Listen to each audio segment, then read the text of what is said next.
A você que acompanha a Canção Nova no Brasil e em tantas partes do mundo, seja bem-vindo, boa noite.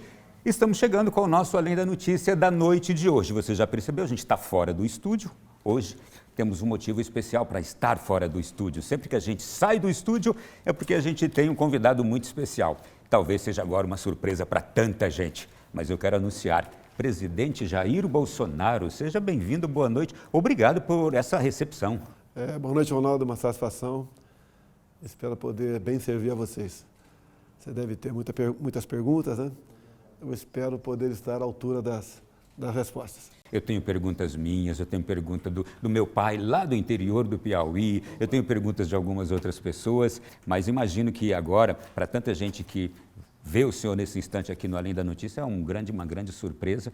Então a gente agradece imensamente por atender a essa nossa solicitação, presidente. Obrigado. Vou começar com uma pergunta do meu pai, lá do interior do Piauí. Pergunta para o presidente, por favor, a gasolina, quando é que a gasolina vai baixar, se vai baixar logo? Como é que o presidente explica essas altas aí?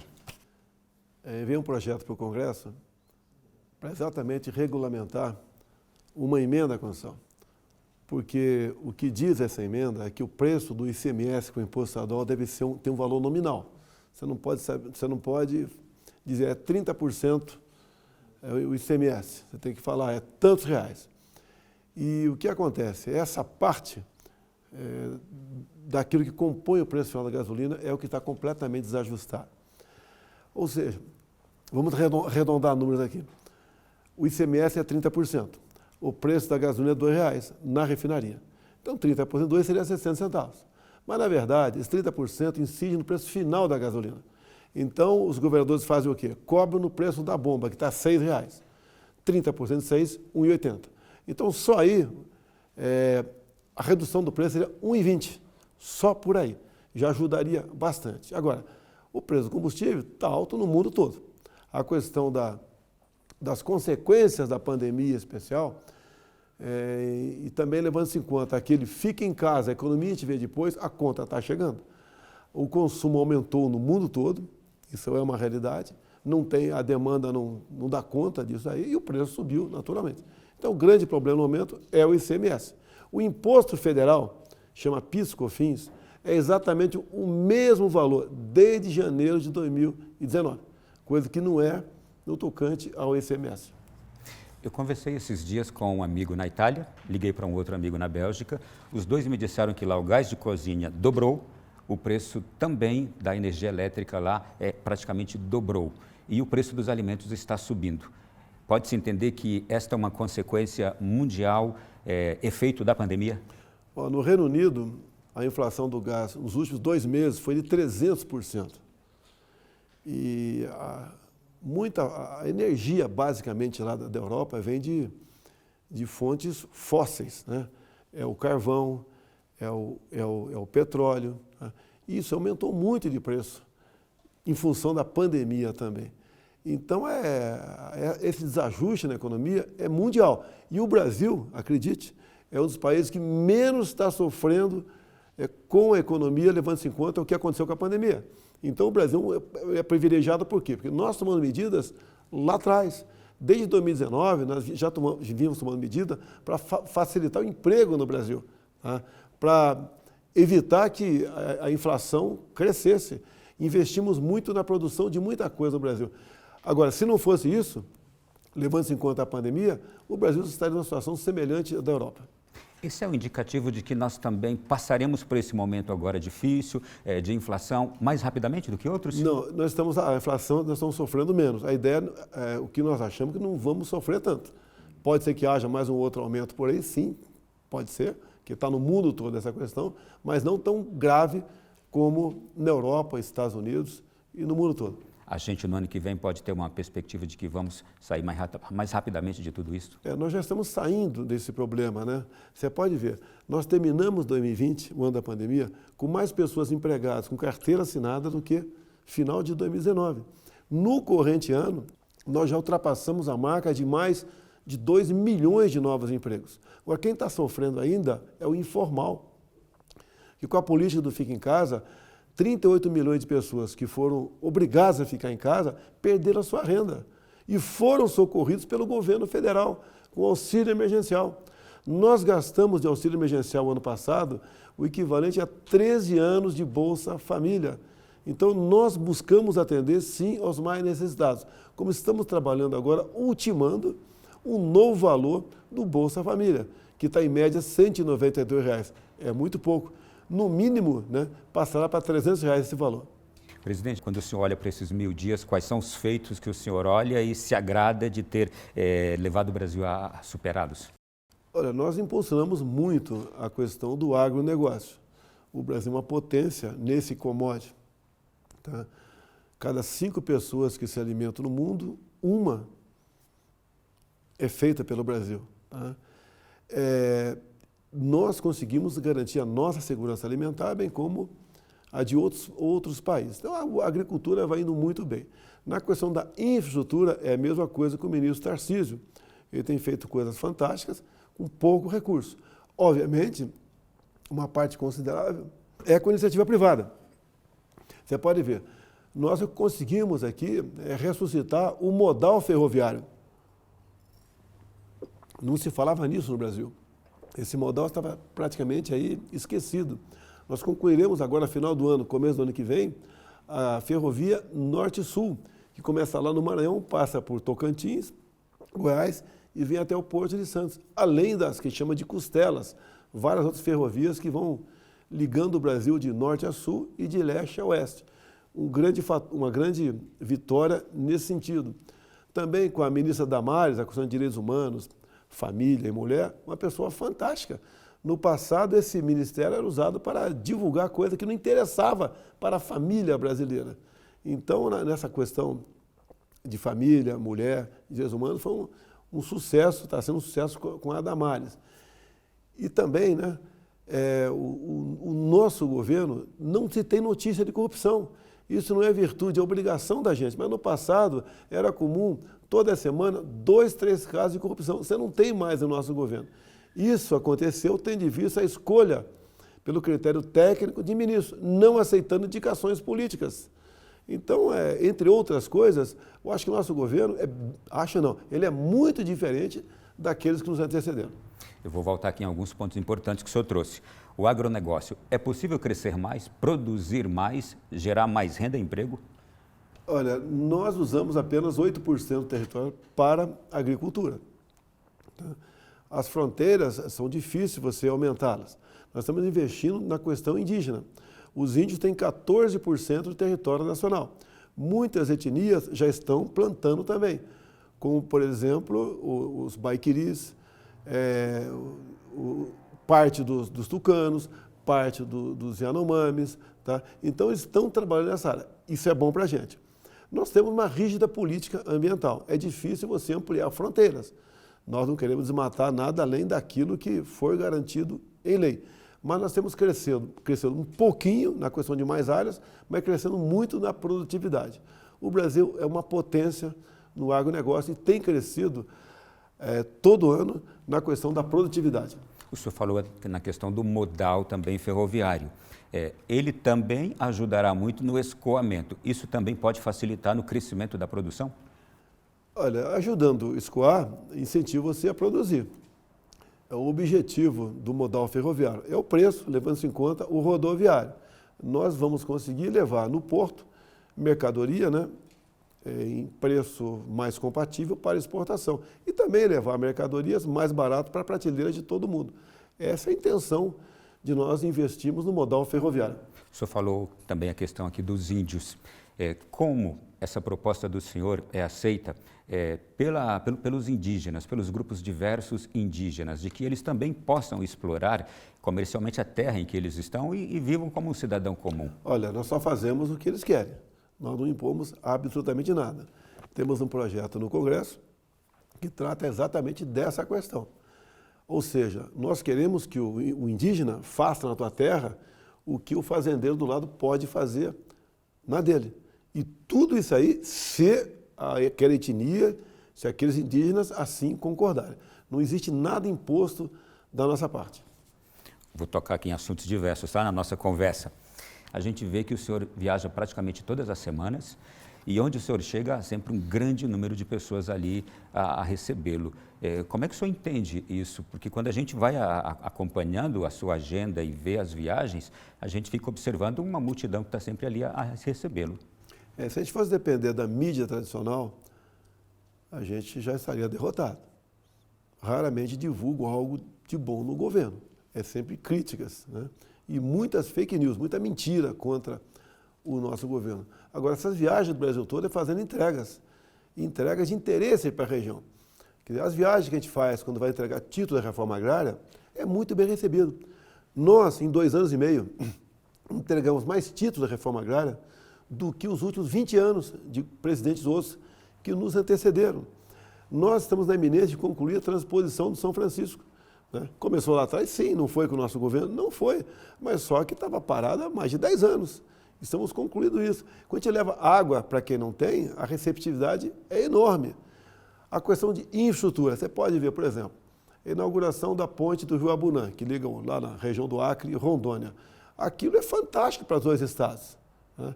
E essas obras de infraestrutura fazem um sucesso enorme, porque elas são bem-vindas para a região, levam o progresso, levam a paz, levam a tranquilidade. Então o pessoal da região fica muito feliz com isso.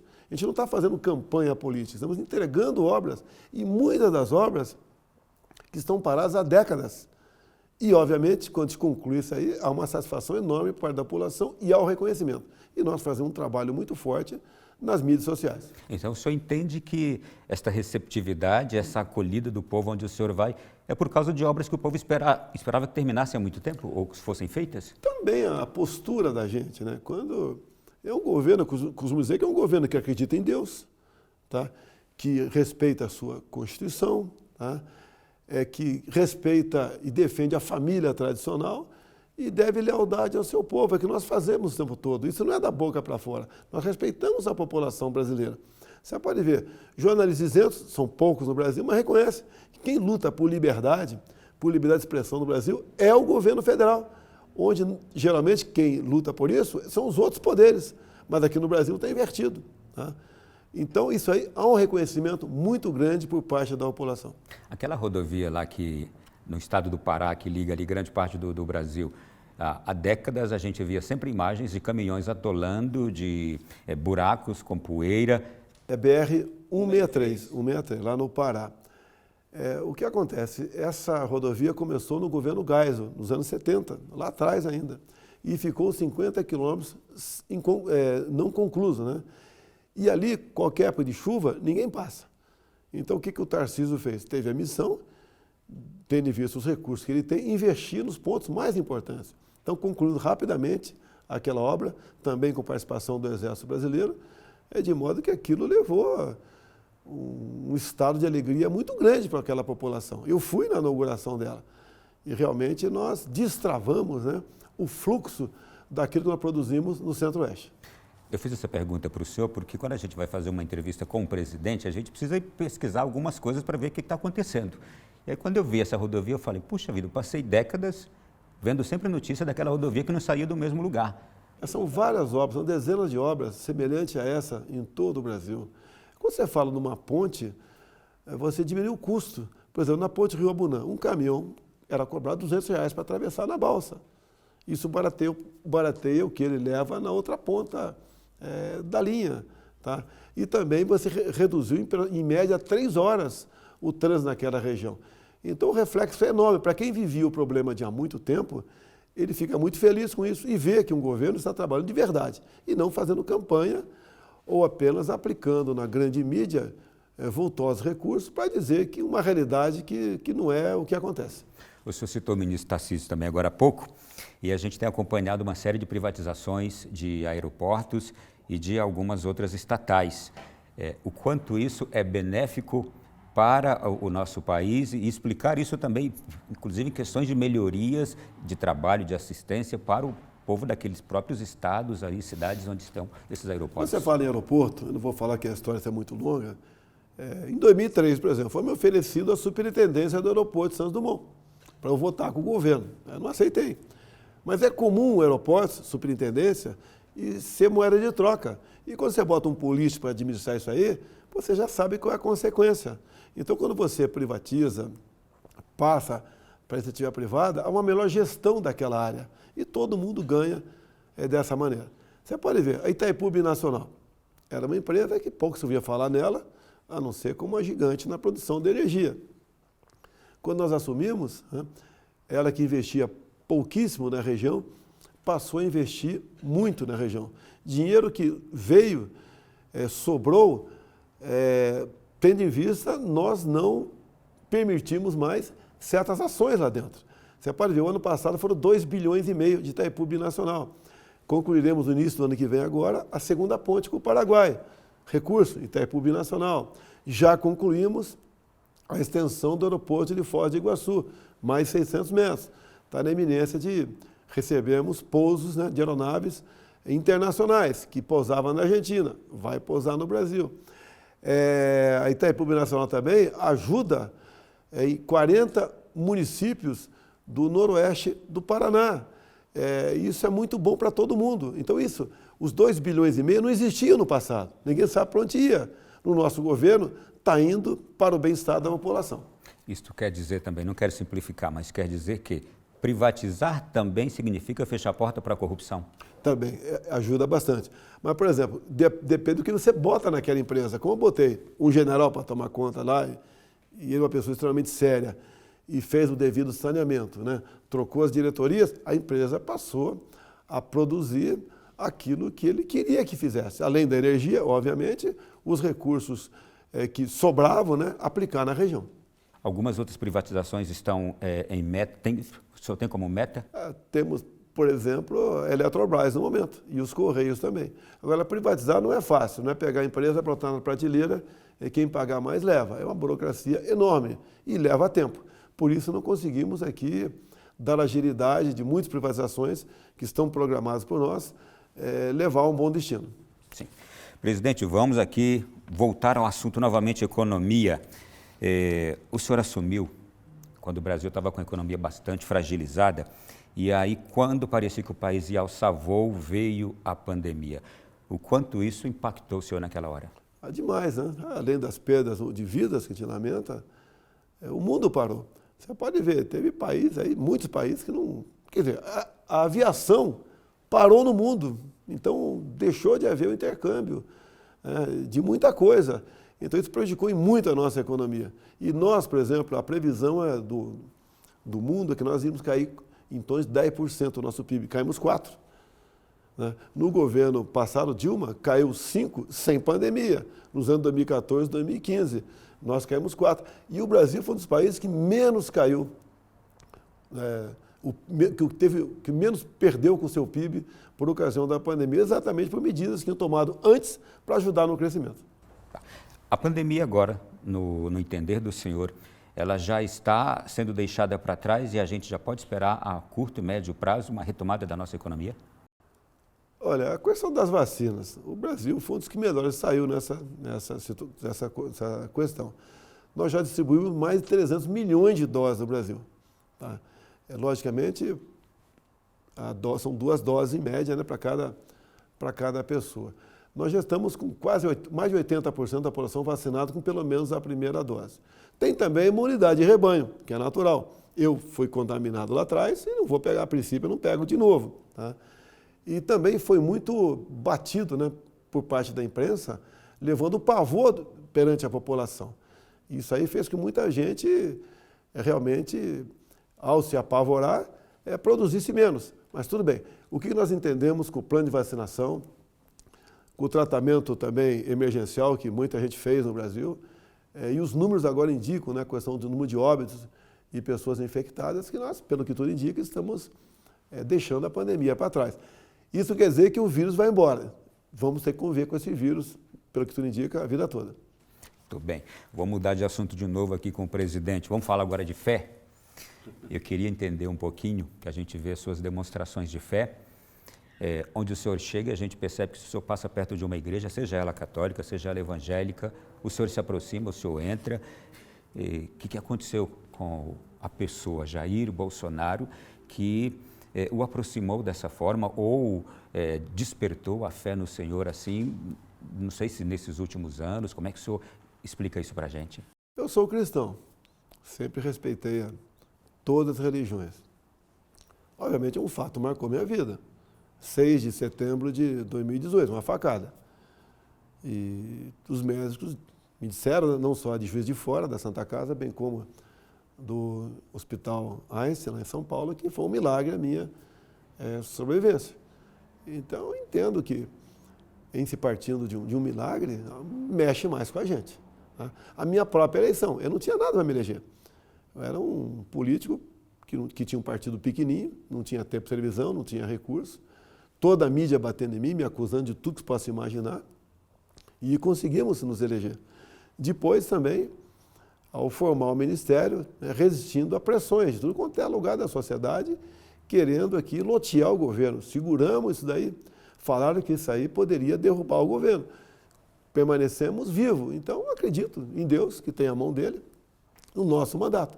Estamos cumprindo uma missão dele. Acho que esse eu acho que é o meu sentimento e que, obviamente, né, fez com que eu acreditasse mais ainda. Esses dois acontecimentos, a facada, a sobrevivência dela e a sua eleição, foram para o senhor uma forte experiência de fé? Não há dúvida, não tinha por que estar vivo aqui. Se você começar a analisar fato a fato, né, momento a momento, até a própria facada em si, mais 2, 3 minutos, segundo os médicos, teriam morrido. Não morri por quê? Porque a Polícia Federal que fazia a minha segurança, não existe segurança 100% perfeita, tinha feito o planejamento também, em acontecendo um incidente como esse, né, para onde eu seria deslocado imediatamente. E daí, então, naquele momento da facada, me levaram imediatamente para a Santa Casa, com uma rota já definida, que fez com que salvasse a minha vida. E mais ainda, os médicos estavam ali também, reunidos, é uma reunião de rotina, mas naquele horário ajudou a que aquele pessoal estivesse lá, fizesse cirurgia de imediato. Deixa eu ir na sua história. Qual era a experiência de fé na sua casa, seus pais? Meus pais eram católicos, mais a minha mãe. Minha mãe teve 7 filhos. E era comum naquela época, né, nas casas das pessoas, terem um grande quadro de Jesus. E tinha um com o braço aberto, dizendo, vinde a mim as criancinhas. E uma passagem na minha vida também que marcou. Eu estava, meus irmãos, né, pequenos, juntamos várias mesas e ficamos de gatinho brincando de carrinho em cima da mesa.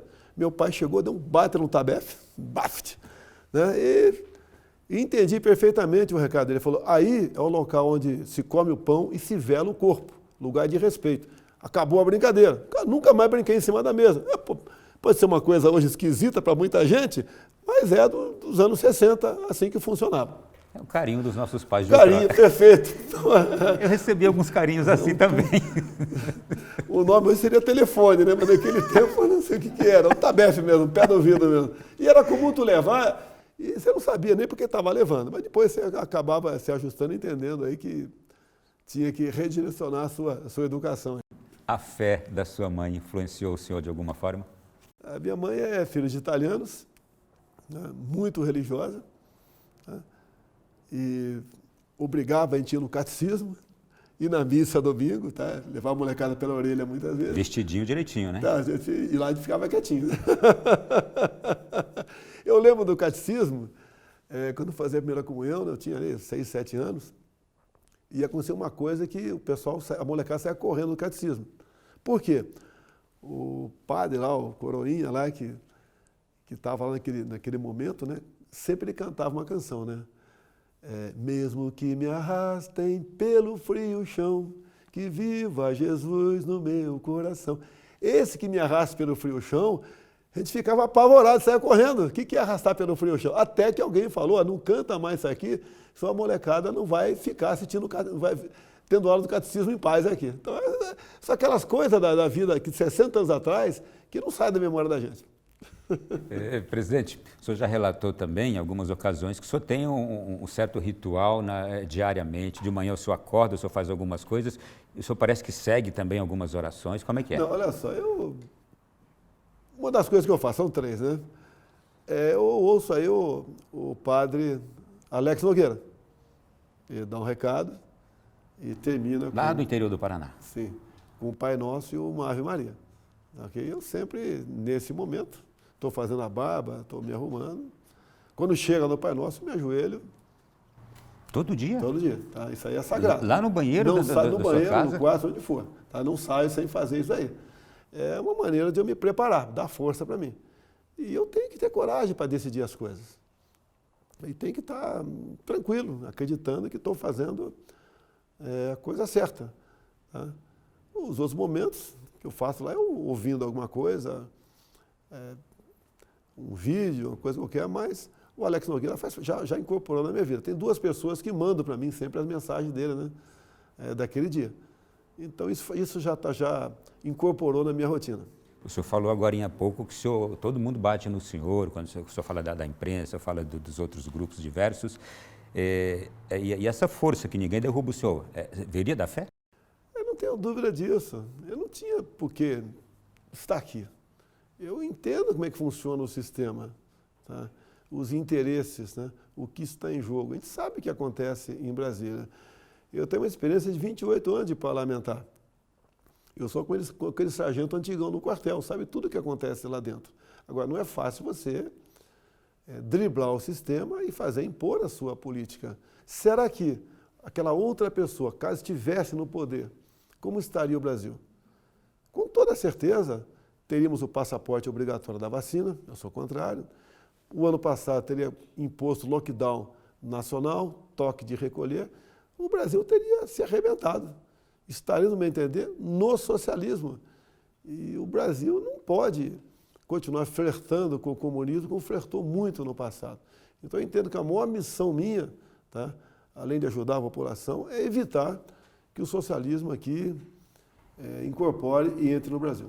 O senhor citou algumas experiências como presidente da República aqui neste palácio. E quando o senhor estava lá na Câmara, o senhor imaginava que era do jeito que é aqui? As pressões, as propostas, as coisas todas que chegam? O senhor tinha alguma ideia semelhante? Aqui você tem noção maior do que é ingratidão humana, tá? O que é a maldade, né? Eu digo para você, em 2014, eu decidi disputar a presidência, logo após a reeleição da Dilma Rousseff. Eu falei, olha, o Brasil não pode continuar assim. Agora, como eu vou fazer para chegar à presidência? E eu tenho documentado isso aí com vídeos desde 2014. Tínhamos que mudar o Brasil. E tudo aconteceu a partir de 2014 como uma coisa direcionada para mim. Até por ocasião do impeachment da Dilma Rousseff, quase todos os parlamentares, antes de falar sim ou não, davam um recado. Eu dei o meu recado. O meu recado fez com que eu ficasse por 3 dias, né, no mundo todo, nas mídias sociais, sendo criticado. Então, aquele momento, inclusive, uma pessoa muito importante, que entendia muito de política, falou para mim, você não se elege nem vereador depois desse voto teu, não do voto, depois daquilo que você falou por ocasião do seu voto. A gente viu que tudo foi completamente diferente. Nós despertamos ali, junto à opinião pública, o que foi o período militar de 64 a 85? Que ainda tinha muita gente adormecida para isso. Só tinha informações do que foi o período militar, levando-se em conta o que a mídia mostrava. E aquele momento foi marcante. Você pode ver como eu tenho razão. Nós votamos em 2013, 2014, por aí, um projeto de decreto legislativo de um senador. O que visava esse projeto de lei dele? Anular a sessão de 2 de abril de 64. O que foi a sessão 2 de abril de 64? Foi a sessão que cassou, ou melhor, tornou vago a cadeira de João Goulart. Então já começa a dizer que não foi golpe. Quem cassou o governo não foram os militares, foi o Congresso Nacional. E quando se vota isso, você faz com que tudo que existe no Congresso sobre aquele dia daquela sessão seja incinerado. E assim foi feito. Eu tenho o Diário do Congresso na época, eu peguei antes de ser incinerado, eu tenho comigo lá. Agora você pode ver, Lênin no passado apagava fotos. O Congresso, 2012, 2013, apagou fatos verídicos, né? Então, se perguntar para a garotada, que dia foi dado o golpe, né? Ele fala 31 de março, para ver que não foi golpe. Que dia que foi o João Goulart deixou o governo? Ele não sabe que foi 2 de abril. Que dia foi que o primeiro militar assumiu a presidência? Ele não sabe. Foi dia 15 de abril. Porque teve uma eleição indireta, à luz da Constituição de 46, tá? No dia 11 de abril de 64. Então, você começar a verdade por aí, começar o alicerce bem feito, você entende a história. Nós vamos para o intervalo já já. Eu só gostaria de deixar já aqui, como aperitivo para o próximo bloco, o seguinte, para a gente entender e conhecer o pensamento do presidente Jair Bolsonaro, porque o senhor tem muitas ideias e procedimentos que vêm de um conhecimento histórico. Para nós que somos de segmento religioso, o senhor tem defesas, posicionamentos que vão na direção da família, dos valores, da preservação da vida. Então, daqui a pouquinho, no próximo bloco, eu quero saber, para as pessoas que talvez vejam hoje esse clima político todo, para entender de onde vem esse pensamento e as ideias do presidente Jair Bolsonaro. A gente vai para o intervalo e volta já já aqui na sequência do nosso Além da Notícia. Retornamos aqui com o nosso Além da Notícia da noite de hoje. É bastante especial, nós estamos conversando nada mais, nada menos do que com o presidente da República, Jair Bolsonaro. Mas vamos lá, eu terminei o último bloco justamente querendo saber como entender o pensamento do senhor, as defesas que o senhor tem, seja de cunho histórico, quanto também de valores, de costumes, e que para o segmento religioso há coisas que são muito valiosas que o senhor defende, justamente na mesma linha. De onde vem esse seu pensamento todo? Olha só, eu tive uma família, tá, que era religiosa, católicos. Na outra questão, eu posso dizer que tive uma boa educação também escolar. Tá? Era uma outra época, os anos 60. Tá? E você pode ver. Eu tive há pouco tempo, nos Círios, em Campinas, tinha cientistas, pesquisadores, pessoas realmente iluminadas ali. E quando fui fazer da palavra, 3 pessoas, estudantes de 20 e poucos anos de idade, levantaram e gritaram fora Bolsonaro. Eu peguei, acalmei, eu saio daqui agora, me respondam, 7 vezes 8. Não sabiam responder, com 20 anos de idade. Tá bom, raiz quadrada de 4, também não souberam responder. Esse é o nível da nossa educação hoje em dia, tá? Que foi destruída ao longo das últimas décadas. Eu estudava na minha cidade, em Eldorado Paulista, na biblioteca. Era comum a garotada estudar. Tinha o quadro de honra na sala de aula. Os meus alunos frequentavam ali, com a sua fotografia, o quadro de honra. Tá? Eu sou de uma cidade pequena. Hoje em dia talvez tenha 5.000 habitantes. E fiz lá o grupo, o ginásio e o científico. Tá? E sem qualquer cursinho, eu prestei concurso para a Escola Preparatória de Cadeia do Exército, depois prestei concurso para a Academia Militar das Agulhas Negras e fui aprovado. Esse segundo concurso era 38 vagas para o Brasil todo. Então, a gente tinha uma formação boa, a gente sabia das coisas. Né? Eu aprendi no científico, derivada, integral, um montão de coisas, que hoje em dia, se o moleque sabe a tabuada, já é um grande negócio. Então, uma diferença muito grande. Eu sempre pesquisava as coisas. Quando tinha uma fórmula matemática ou de física, eu não decorava. Eu buscava saber como se chegou naquela fórmula. Você nunca mais vai esquecer. Eu aprendi também um pequeno livrinho chamado Sistema PERT. Tá? É uma coisa simples, mas que te abre a tua cabeça. No meu entender, hoje em dia, o jogo de xadrez abre, né? Mas o Sistema PERT abre também. É aquela pergunta simples. Você vai ter que fazer um almoço, por exemplo. Você começa fazendo o arroz, fritando a batata ou botando o leitão no forno. Aí é fácil responder, né? O leitão no forno que demora mais tempo. Mas mesmo assim, se você dá para a molecada isso aí hoje, muita gente vai falar tanto faz. Não é assim. Então eu acredito que essa formação lá atrás, e tinha exigência, se reprovava de ano.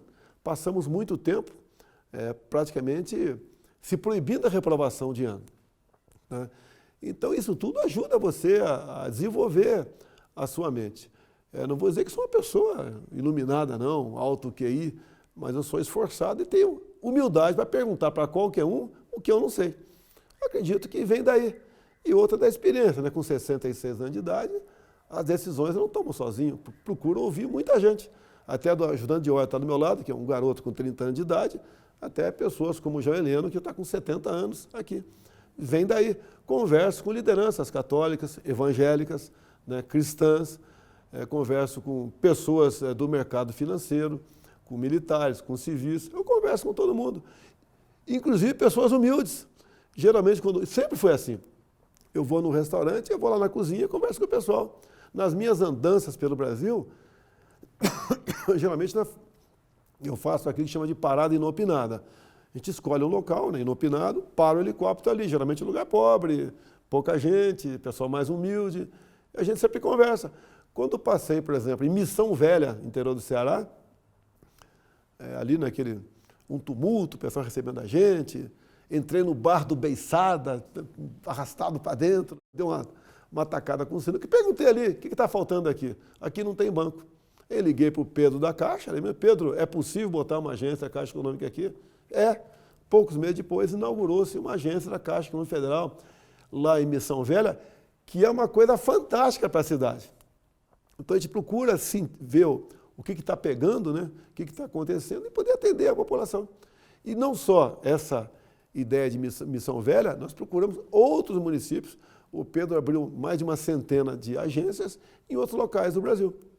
Ou seja, tem que atender a população de maneira geral, facilitar a vida dele e mostrar que nós estamos atentos e realmente nos identificamos com os anseios da população. O senhor falou de educação, deixa eu voltar rapidinho aqui. O seu sonho da educação para a família brasileira? Olha, na ponta da linha, entregar um bom profissional. Tá? E não entregar militantes, como hoje em dia, quase que como regra, acontece. O sonho nosso é voltar com educação moral e cívica, mas você não consegue mexer de uma hora para outra. O ministro não tem aquela liberdade que o pessoal acha que tem. Tá? Ele tem uma série de legislações, eu chamo isso muitas vezes de aparelhamento, que conduzem, tá, aquele tipo de formação escolar. E hoje em dia, de 70 países que fazem a prova do PISA, é uma prova, então, onde pega a garotada de 15 anos de idade e vê o conhecimento dele em matemática, interpretação de texto e ciência, nós somos o último lugar. Então, mudar como? Não é fácil.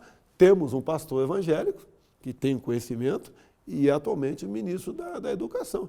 Mas é muita coisa para ser removida para você começar a colher alguma coisa. Ainda mais agora, depois da pandemia. Eu sempre fui contra e dei os motivos, mas a adesão final passou a ser de prefeitos e governadores. Fecharam escolas no Brasil todo. A educação, que já não era boa, perdemos pelo menos um ano de educação para essa garotada que está aí. As escolas militares, onde elas estão, são sempre muito elogiadas. É meta do senhor também espalhá-las mais? Olha, eu tinha um compromisso de campanha, colocar um colégio militar em cada estado que já não tivesse um. A pandemia jogou por terra, essa nossa ideia. Estamos na fase final da conclusão do Colégio Militar de São Paulo. Tá? Os colégios militares, tá, não só militares, do Exército, bem como os colégios militarizados, a Polícia Militar, como por exemplo Goiás, Amazonas, é uma referência para o estado todo. Nós estamos investindo agora também nas escolas cívico-militares, que veio lá de trás do ministro Weintraub, e foi incorporado também pelo ministro Milton agora. Tá? E está indo bem. Você pega essa molecada de Goiás, de Goiás, do Amazonas e de outros colégios militares, eles são praticamente, toda a molecada é aprovada. Toda a molecada vai para a universidade. Por que isso daí? Porque lá dentro impera disciplina e hierarquia. Em primeiro lugar, disciplina e hierarquia. O cara vai para a sala de aula, não é para ficar brincando no celular, e fazendo zoada, tá lá preocupado com o piercing dele, com o modo de pentear o cabelo, se o moleque vai usar saia em sala de aula ou não. Não tem essa preocupação. Então o cara está lá para aprender. E isso é o que dá certo. E a população entende, né, e nos apoia nessas questões. Bom, o senhor falou também aqui sobre a questão do Ministério da Mulher, Família e Direitos Humanos. A gente tocou assim por alto em questões de valores da vida, de costumes. Eu acompanhei no ano passado jornalista, todos os dias você está acompanhando e relatando os fatos também, a ida da ministra Damares com uma equipe até a ONU. E pela primeira vez na história, o Brasil ali foi a favor da vida, juntamente com uma série de outros países, alguns árabes e outros não, mudando completamente a postura do Brasil neste cenário referente ao aborto. É isso que o senhor quer também, isso que o senhor sonha também, uma nação que seja a favor da vida, e isso, católicos, evangélicos, são todos favoráveis? Olha, eu coloquei ministros que têm um perfil parecido com o meu. Então, nessa questão, a Damares. Não é questão apenas do aborto, é questão de drogas. Você vê, não quero citar o país aqui, mas tive num país aí nos últimos dias, cujo Estado liberou essas drogas. É uma desgraça. A droga não conduz a ninguém para o bom caminho, tá certo? E nós, junto com a Damares, somos muito radicais nessa questão. Tá? Você vê a questão de sexualização de crianças. Ainda existe por aí, né, a questão da ideologia de gênero. Isso não pode continuar acontecendo. É uma pauta que não morre essa. Não morre, vai estar em muitos países do mundo todo. E aqui eu aproveito para ressaltar justamente isso. As câmaras municipais continuam lutando com um embate tremendo, algumas cidades grandes também. E reforço aqui, ultimamente o próprio Papa Francisco tem falado fortemente contra a ideologia de gênero para fortalecer esse pensamento também no seio católico todo. Isso para destruir a família. Eu lembro, nos anos 2010, pintou o PNDH3, né? Plano Nacional de Direitos Humanos, e tinham vários capítulos, 180 capítulos. Um dos capítulos era a desconstrução da heteronormatividade. E a ministra de Direitos Humanos da época apoiava isso aí. Era uma ministra, uma mulher gaúcha, apoiava isso aí. Eu te pergunto, onde leva isso aí, a desconstrução da heteronormatividade? Ninguém é contra a vida que aquela pessoa queira ter com outra pessoa. É problema dela. Agora, querer impor esse comportamento de sociedade que nós não admitimos. Você sabe que muita gente está nos acompanhando aqui, nem entende direito essa linguagem, né? A desconstrução da heteronormatividade, que é desconstruir o homem que é homem e a mulher que é mulher, que não existe mais nada, mais diferença entre eles. Cada um pode ser o que quer, não é? Isso daí é um tema polêmico, né? Sempre dá o que falar, dá ações judiciais, mas o que está na cabeça da criança é a figura do pai e da mãe. É isso que tem que ser preservado. Até essas pessoas que são favoráveis à heteronormatividade nasceram de um homem e de uma mulher. Agora, por que impor isso aí? Porque a base da sociedade é a família. E a família, por exemplo, desajustada, tá? É o caminho para você impor a sua vontade como chefe de Estado. É a ditadura. Começa exatamente daí, destruir a família. É mais fácil você fazer impor a sua vontade. E nós lutamos, não é fácil lutar contra isso aí, tá? Mas acredito que estamos fazendo a coisa certa e já temos muitas respostas positivas com o trabalho da Damares. Muito bem. Presidente, vamos falar agora de Congresso Nacional e de reformas. Para uma boa sequência, um bom andamento do seu governo e de qualquer governo que seja, nós precisamos de reformas, como a administrativa e a tributária. Para a retomada do crescimento, eu creio que elas são indispensáveis também. O senhor acha que dá para fazê-las ainda neste período até o final do ano que vem? Olha só, quando você fala em reformas, você tem que ver o parlamento.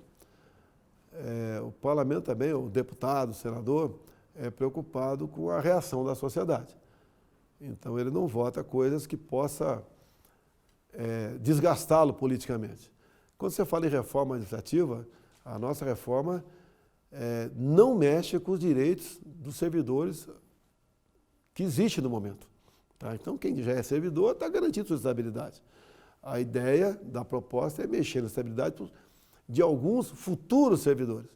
Mas isso aí é contaminado. O outro lado, a oposição, diz que é para pegar os mais antigos. Isso aí deixa o parlamentar preocupado. Então, essas reformas, né, elas têm que acontecer no primeiro ano de cada governo. E já estamos praticamente terminando o terceiro ano. Se não aprovar esse ano, o ano que vem pode esquecer. Agora, a grande reforma é feita, né? Foi a reforma da Previdência. Não é porque a gente queria outra coisa, né? Diferente. É que a gente não aguentava, o Estado não aguentava mais pagar essa forma de previdência que tem. Até os próprios militares, nós aumentamos em 5 anos o tempo de aposentadoria nossa. Era 30 anos, passou para 35. Então, certas medidas nós tomamos na reforma da Previdência, que a previsão em 10 anos é se economizar R$1 trilhão. Então, ela foi bem-vinda, a sociedade apoiou. Agora, essas outras, até mesmo a tributária, se não aprovar esse ano, fica para quem assumir em 23. Presidente, e o Auxílio Brasil, pode se dar como certo? O valor é aquele mesmo estimado em R$400? Não pode dar como certo ainda, porque depende do parlamento, depende de proposta de emenda à Constituição, que é quórum qualificado, que tem um rito todo especial dentro do parlamento. O que a gente quer é um auxílio para as pessoas que necessitam, né? É justo. Hoje em dia, a média do Bolsa Família, por exemplo, está de R$192. A gente pretende passar para no mínimo R$300, que tendo em vista a inflação da pandemia, especialmente em alimentos, já é uma quantia que está defasada. Mas nós não podemos ter irresponsabilidade nessa questão. Seguindo aqui na nossa pauta agora, por que a Amazônia é alvo de tanto interesse e de tanta briga? Eu costumo dizer que a Amazônia é cobiçada antes do descobrimento do Brasil. Quer que eu te responda? Por favor, por quê? Como? Sim. Você fala, como é que o pessoal cobiçava a Amazônia antes de 1500?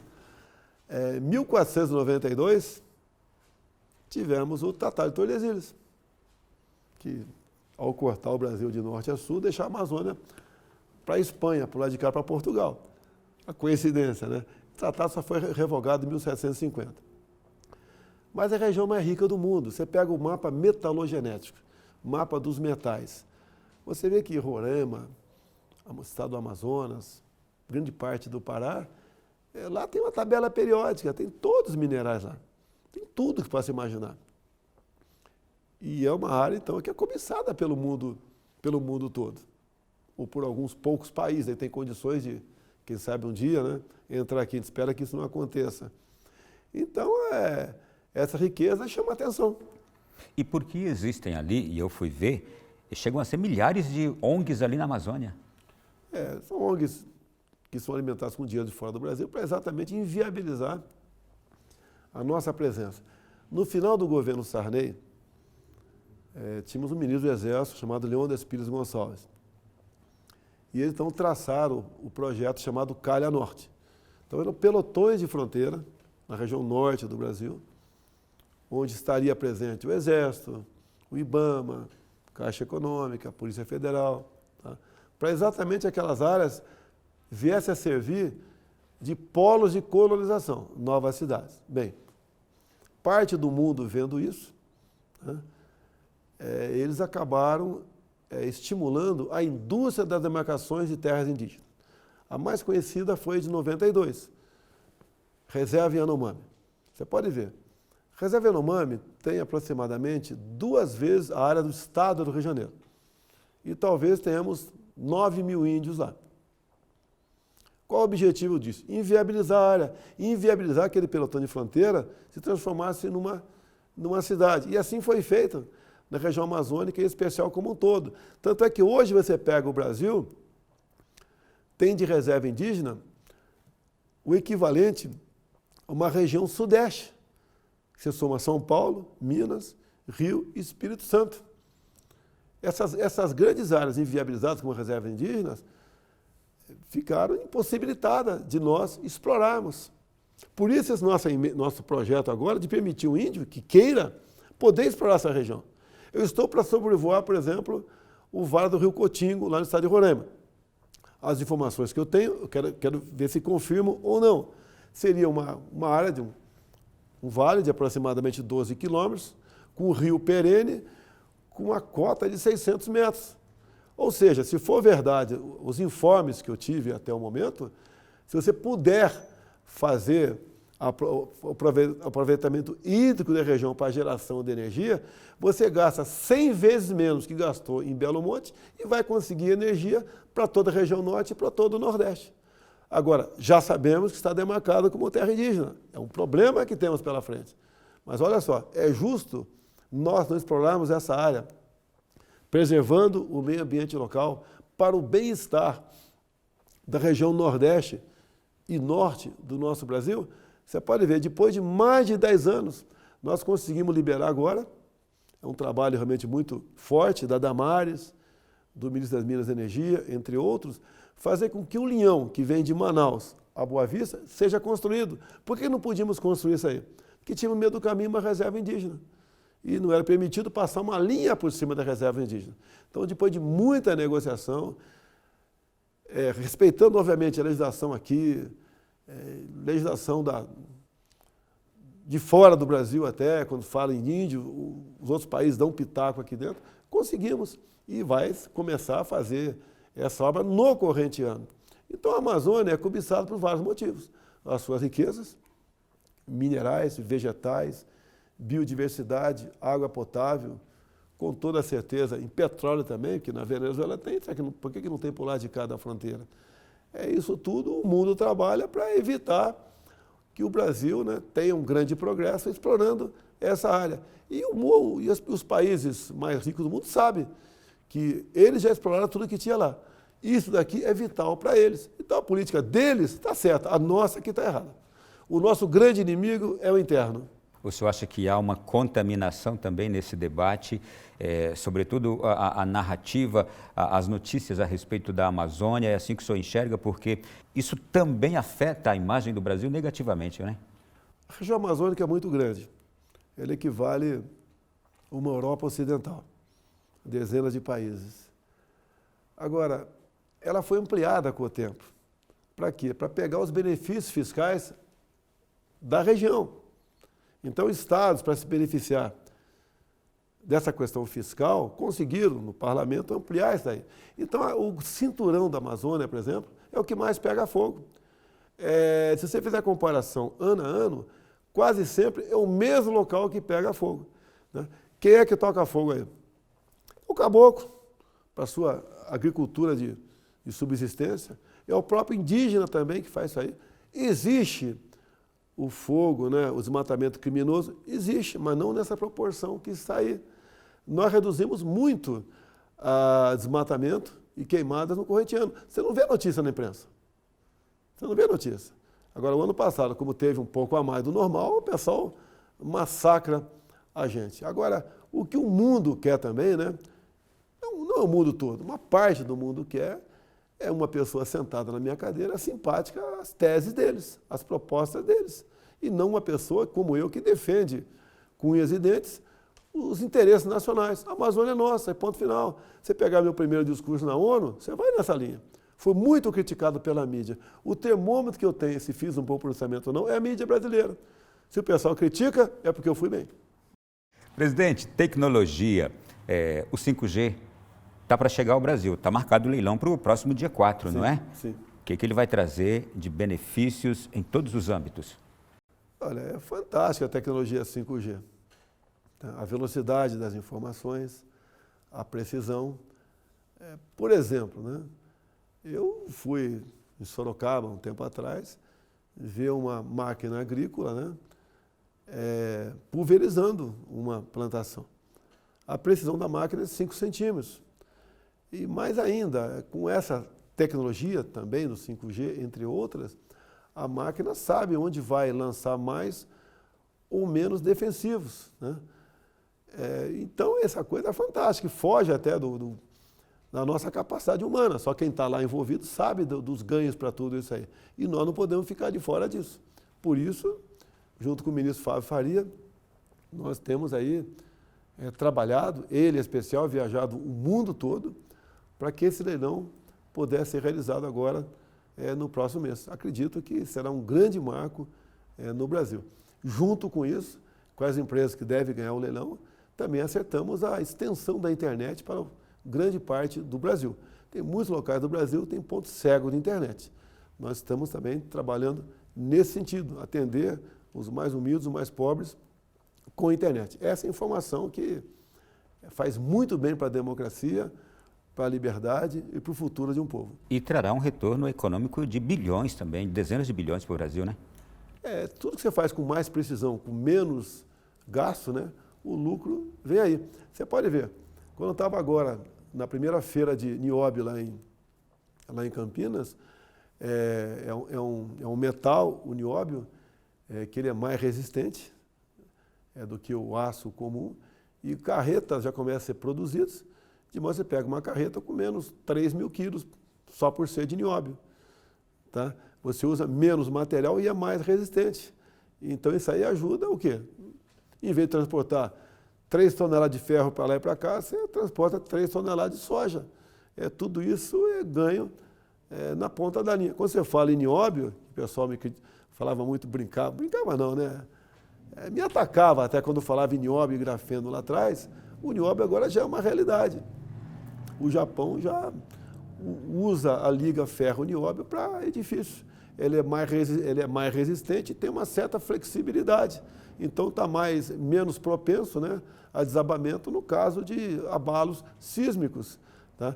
A Alemanha produz já chassis de automóveis com nióbio, é a mesma coisa. E o nióbio é um produto, é um mineral nosso que nós produzimos com 98% dele, é isso? Imagine se outro país do mundo qualquer tivesse 98% do nióbio.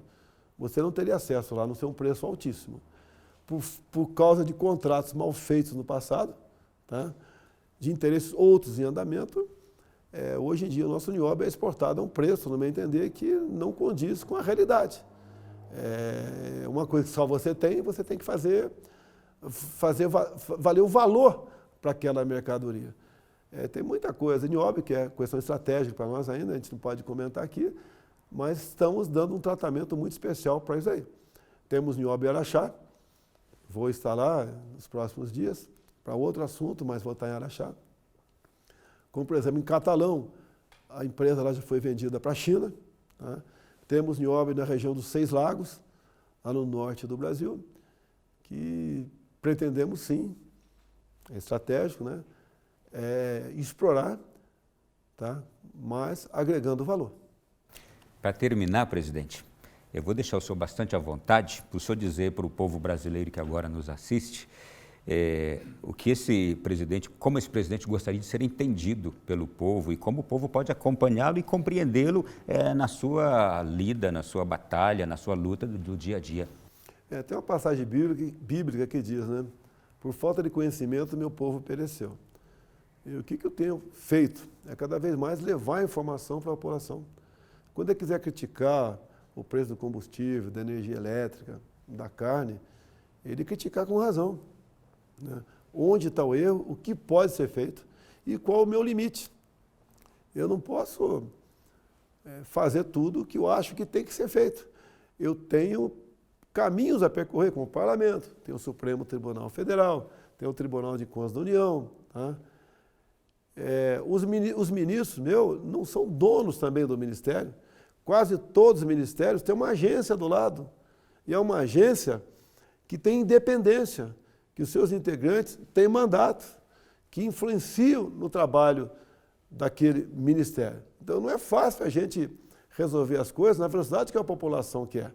Agora, nos empenhamos e fazemos o máximo possível. E o que eu peço sempre para a população?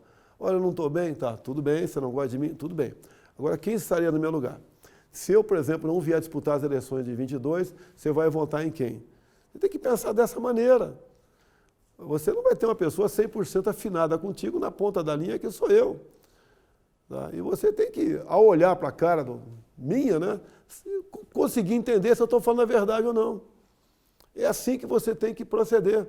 Acredito que nós temos muito a fazer pelo Brasil e podemos fazer juntos. Eu sempre cito o Estado de Israel. O Estado de Israel é menor que o Estado de Sergipe, que é o menor Estado brasileiro. Lá não tem nada.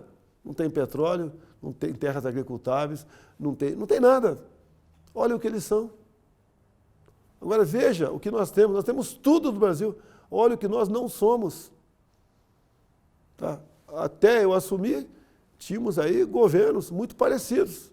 Cada vez afundaram mais o Brasil. Nós estamos vivendo aqui, né, depois de pegar o Brasil com sérios problemas éticos, morais e econômicos, pegamos a pandemia pela frente. O Brasil está conectado com o mundo. Não pode alguém falar, olha, o Brasil é o Brasil, a Europa, lá a Inglaterra teve reajustes de 300% no gás, não tem nada a ver com a Europa. Tem a ver sim, muita coisa vem para cá. O Brasil não é autossuficiente em tudo. Dependemos do mundo. Então, com esse entendimento, dá para você saber se eu estou fazendo a coisa certa ou não, e se não tiver, que você bote alguém melhor no meu lugar e não pior. e não votar com raiva, como a gente vê em alguns países aqui da América do Sul, onde voltou a velha política e esse país agora está fadado aí no caminho da Venezuela. O pessoal sabe de quem eu estou falando. Então, esse entendimento que a gente precisa por parte da população. Entender que eu sou um ser humano. Quando erro, eu me desculpo. Me acuso o tempo todo de ser grosso. Eu acho que sou. Tá? Já falei do meu pai do Tabef lá atrás, né? Fiquei no Exército 15 anos. Tá? A formação militar nos leva a querer resolver o assunto. É missão dada, é missão cumprida, o mais rápido possível. E eu não posso dar essa velocidade que o povo merece. Quando você fala em Petrobras, esse gigante que está aí, não tem como mudar de uma hora para outra. Tivemos 2 anos de uma administração. No meu entender, não foi boa a administração, até que trocamos. Estamos agora buscando soluções. O preço do combustível está atrelado ao preço do barril de petróleo lá fora e o preço do dólar aqui dentro. O reajuste é automático. E eu não tenho influência. Quando aumenta o preço do combustível, o presidente Jair Bolsonaro. Eu queria ficar livre da Petrobras. Entendo que a questão de privatização ou não, você tem que ser bem debatida. Porque é algo estratégico. Você vai botar na mão de quem? De que capital? Imagine outro país mandando a Petrobras aqui dentro. Estaria melhor ou pior a situação? Casa da Moeda, vai privatizar ou não? Acredito que não. Né? Caixa Econômica Federal, vai privatizar ou não? Acredito que não. O mesmo Banco do Brasil. Agora, outras centenas estatais, quase todas, têm que ser privatizadas. Esse é o entendimento. E repito para vocês, privatizar não é pegar a empresa tal, quem quer comprar, está aqui. Não é. Uma burocracia enorme. O Supremo Tribunal Federal decidiu há pouco tempo também que certas empresas só podem ser privatizadas com o aval do parlamento. Então complica a situação da gente. Agora veja bem se você quer mudar, que é necessário, queremos mudança, mas para melhor. Só o teu conhecimento, o teu sentimento, a tua boa intenção é que pode mudar o Brasil. Quando se fala que muita gente, como é que vota para vereador? Geralmente, o cara não dá muita bola. Vereador, vota naquele cara que canta na praça todo dia, vota no João das Couves, que não sei o que lá, ou naquela pessoa que tem esse problema. Chega um momento com a pandemia, muita gente, olha o município do Rio de Janeiro, vamos falar de uma cidade grande, né? Está o povo revoltado com a obrigatoriedade da vacinação por parte do prefeito Eduardo Paes. Recorreram à justiça, ganharam, o Supremo cassou. Agora, o caminho ideal não é a justiça. Um vereador comum deu entrada num projeto de decreto legislativo para anular os efeitos desse decreto. E vai ser votado. Quando for votado, né, que pode ser derrubado, isso aí, problema resolvido. E eu fui vereador. Se eu não tivesse sido vereador, eu não teria chegado aqui. Então, o vereador é importantíssimo. Mesmo que você não goste da cara dele, da maneira de se expressar, ele é grosso, torce para o Corinthians, não para o Palmeiras, para o Vasco, não para o Flamengo. Isso não pode ser levado em conta. O senhor está falando de decisões difíceis, de coisas difíceis a serem feitas, e eu me lembrei de uma questão também que estava aqui, que eu não tinha trazido ainda, a questão dos absorventes, que o senhor disse que vetaria. Vamos lá. O mundo caiu na minha cabeça, né? Primeiro que propostas semelhantes no passado foram vetadas pela presidente Dilma e pelo prefeito Haddad, lá em São Paulo. E a justificativa era parecida com a minha. O que acontece? Qualquer deputado ou senador pode votar sim ou não no que ele bem entender. Ninguém vai questionar, vai ficar até bravo com ele, mas ninguém vai questionar. Se eu sancionar ou vetar o que eu bem entender, eu posso estar em curso em crime de responsabilidade. Qualquer projeto que chegue aqui, que tenha aumento de despesa e não tenha sido apontado a fonte de custeio, se eu sancionar, eu respondo o impeachment. Crime de responsabilidade. Eu sou obrigado a vetar. Então, nesse projeto não estava a fonte do custeio. Sim, então eu vetei. Agora, o que o Congresso pode fazer? Derruba o veto. Daí eu vou me virar, arranjar recurso em algum lugar, tirar de algum ministério e criar ali a distribuição, que não é gratuita, de absorvente. Tanto é que deve se gastar uns 300 milhões por ano. É muito bonito, né? Distribuição gratuita de absorvente. Olha, se é gratuito, o que tem a ver com isso? Distribui gratuitamente. Agora, é uma maneira para desgastar o governo. Daí vai para as escolas, porque absorvente é para mulher pobre, para estudante, para aquelas meninas que estão aí em casa de detenção. Tá? Pega os mais pobres da sociedade, que não entendem o que está acontecendo e não entende que eu sou obrigado a vetar. Agora o Congresso derruba o veto e daí eu vou tirar dinheiro de algum lugar. Agora, quando tirar dinheiro desse outro lugar, não me critique porque tirou dinheiro de lá. Eu estou me obrigando a fazer uma coisa. O orçamento é um negócio fixo, eu não posso inventar despesa a mais. Eu tenho que seguir o orçamento, eu tenho que seguir a lei. Senão, repito, estou em curso em crime de responsabilidade. Entendo. Agora, tem um governador aqui do Centro-Oeste que descobriu agora que as crianças não iam na escola por causa disso aí. Descobriu agora, depois que aconteceu esse problema. Isso é politicalha. Por que não fez antes? Por que os governos que me antecederam não fizeram isso antes? Agora, essa deputada é uma irresponsável, que sabe que tem que apontar a fonte de custeio. Tem que apontar quem vai pagar essa conta. Ela podia propor lá, criar a CPMF, né, para pagar o auxílio absorvente. Ou então majorar tal imposto. Ela tinha que fazer isso aí. Agora, por que os parlamentares votam favorável? Eu já fui parlamentar. Porque quem votar contra fica marcado, como eu fiquei marcado. Tem muita menina aí, detalhe para minha cara, olha aqui, estou sem absorvente por causa desse cara, esse malvadão que está aí. Não é assim. Não é assim. Agora, a deputada que propôs, ela poderia propor tirar o dinheiro do fundo partidário, do fundão partidário, 300 milhões de reais. É simples, podia propor, estaria resolvido o assunto. Como tem outros projetos, também vieram para cá, maravilhosos, mas também não tinha fonte de custeio, como internet em todas as escolas. Sou obrigado a vetar. Derrubo o veto, daí eu tenho liberdade, não vou responder nenhum processo de impeachment e vou me virar tirando recursos de áreas talvez essenciais. Presidente, obrigado por nos atender. Tomamos aqui um tempão do senhor, o senhor nos atendeu assim com tanta presteza. Êxito em todo o seu trabalho, sua caminhada e que Deus lhe abençoe. Muito obrigado. Sempre. Muito obrigado. A você que esteve conosco aqui no Além da Notícia de hoje, eu tenho certeza que foi, de fato, uma noite bem especial, que você pode ouvir muito, refletir bastante também, tendo aqui o nosso presidente da República como convidado especial da noite de hoje. Obrigado. Até a próxima semana, se Deus quiser, aqui no Além da Notícia.